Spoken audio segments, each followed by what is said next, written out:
why is a whole food plant-based diet, why is it so effective at preventing and reversing chronic diseases and optimal for health? There are really two main issues. First of all, that a plant-based diet does not have the things that animal products have that hurt you. They don't have cholesterol. They don't have animal fat at all. Mm-hmm. So if you look at, say, the saturated fat content of grains and beans and vegetables and fruits, it's really, really low compared to cheese or meat or so forth. So it doesn't have the bad stuff. But just as important, when you're eating vegetables and fruits and grains and beans, you're getting the vitamins, the minerals, the other micronutrients that your body really does need and that may not be there in an animal-based diet. So by avoiding the bad stuff and getting plenty of the healthful nutrients that your body really needs, you can achieve the best of health. Right. And I think when we feed our microbiome the right foods as well, our microbiome influences our immunity in a lot of ways. Yes, I'm sure that's true. So let's talk a bit about PCRM, the Physicians Committee for Responsible Medicine, and the Barnard Medical Center, and some of the work that you've been doing and your team has been doing. So in 1985, I believe the Physicians Committee was established to promote preventive medicine, conduct clinical research, and advocate for higher ethical standards in research. And you've also you've done a lot for the U.S. dietary guidelines, and I know that you've come up with the Power Plate, which the USDA's, I believe it was the 2010 guidelines, adapted to the My Plate, which yeah. The guidelines came out in 2010. It was 2011 where My Plate debuted. Okay. Yeah. At the Physicians Committee, we've been pushing for things for a long time. It was 2009 that we sent a plate to the U.S. government that had vegetables and fruits and whole grains and beans. We said, make this a plate. And they didn't reply. So in 2011, we filed a lawsuit against the U.S. government just to compel response. Mm-hmm. And they came out with this thing called My Plate, which has vegetables and fruits and whole grains. But instead of the bean group or the legume group, they put in a protein group. Which, to their credit, for the first time in American history, there was no meat group. They said it could be beans or it could be tofu, but it could be meat. That was their protein group. So, I mean, that's progress, although, frankly, they should get rid of that group and just have it be the legume group.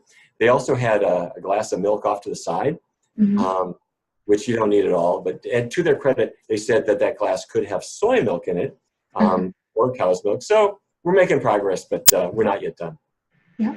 And just an interesting point about the protein. I spoke with Lee Crosby, one of the registered dietitians at PCRM, and when people ask her about protein, she said, she points to all four of the food groups: the fruits and the vegetables and the whole grains and the legumes. She said you can't escape it; it's going to find you. So even if there's that designated, yeah. If you ate nothing but broccoli for a day and you ate normal, not that you would do this, but if you ate, say, a 2,000 calorie diet, all broccoli all the time, every day you get 146 grams of pure protein. It's about 100 grams more than you need. So there's, hopefully you wouldn't do that. Hopefully you'd have a variety of plant-based foods, but you're going to get plenty of protein, so not to worry. But anyway, that's what we're doing here. We have the Barnard Medical Center, which is a medical clinic. We're doing lots of research studies here all the time. We're always pushing on the government to do better and pushing on the medical profession to make sure that nutrition is front and center. So that's what we're doing. And I want to thank you also for the work that you're doing, because you're getting the word out to lots of people who need it, and you'll inspire them and intrigue them and encourage them to make some changes in what they're doing. Yeah, well, I hope so, because I believe, it's really helped me to figure out, how to eat well. It just changes your quality of life. And I think when people try, like you were saying, experimenting, just try it for a couple of weeks, see how you feel. I think, people don't imagine how good it feels. Exactly. That's exactly right. Yeah. Well, you're a great example and a great role model, and it's been great to be able to talk with you today. Yeah, well, thank you.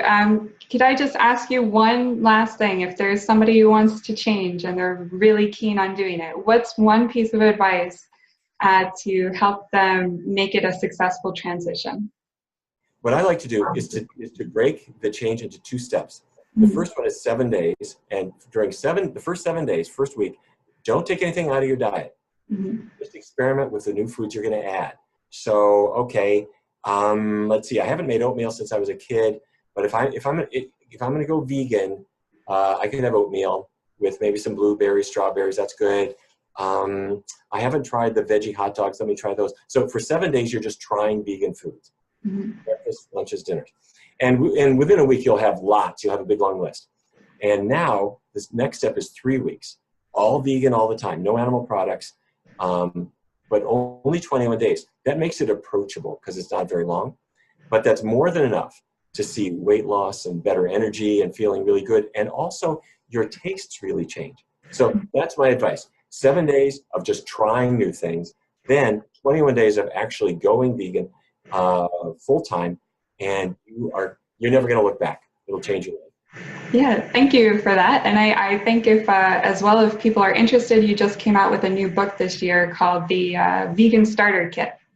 And they can get that, I believe, on your website, PCRM, and also on Amazon and any other places. Yeah, you'll see it everywhere. And if there's a bookstore near you, they would appreciate your business.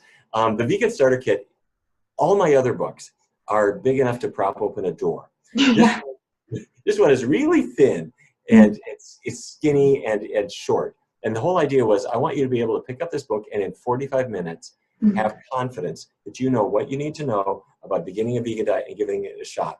And my hope is that people who've already experienced the benefits of this will in turn give it to their friends and say, give this a shot and just see, because it's totally not intimidating. It's really fun.